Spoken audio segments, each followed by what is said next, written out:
Alrighty guys, just want to do a quick overview of the JB Conversions super short SYE kit. This is for a 231 transfer case. I already had an SYE kit, but we had to go to JB Conversions for a couple of reasons. One of those is the wife's highly modified 99 Jeep TJ, officially known as a snail. As you can see, axles stick out a bit wider. It's got a completely custom axles, completely custom suspension, all that good stuff. But what ended up happening is, because we put the Dana 44 from a JK in there with a completely different suspension,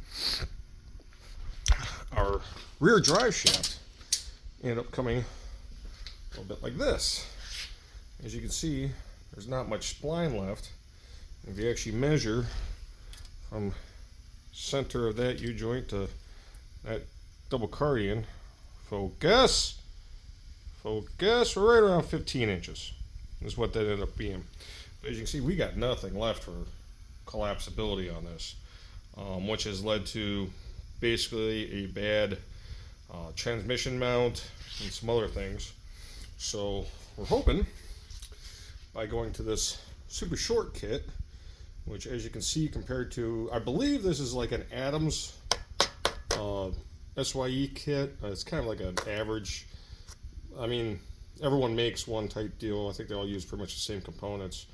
But as you can see, I'm going to go about here and do some measuring. The center of that yoke, the center of that yoke, down right quick and in a hurry. We're about 3.5 inches difference, I believe. They do this, as you can see, the housing itself is shorter, but also the yoke itself is completely different. The biggest reason they get away with this is the housing. On a normal SYE kit, they use pretty much the same gear setup for the Speedo set. So you can change different gears on this. They give you this guy that goes on your output shaft, and that's how your Jeep will read its speedometer with those guys spinning. JB Conversions, and I believe TerraFlex also does it this way. Get away without using that by using a tone ring on the shaft and a different sensor. Very similar to like if you have a JK, almost like your ABS systems would work, or your tone rings on your wheels.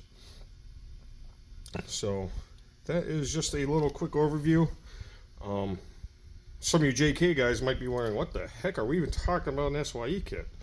I don't know what that is. Well, the old Jeeps, not the old Jeeps, yeah, the older Jeeps. I have a spare transfer case, of course. Why wouldn't I? This would be like a stock setup, and that is a slip yoke. So the yoke itself will go here and would actually move in and out on this instead of your drive shaft moving in and out. Problem is, it sits pretty far out. And you see that housing is very similar to this housing in overall shape and length. But instead of this output shaft being so long and your yoke being at the end of it, your yoke is on a shorter shaft that goes right there. So this is even closer. We're hoping to gain about 3 inches. And gentlemen, let me tell you, when it comes to your shaft, every inch counts.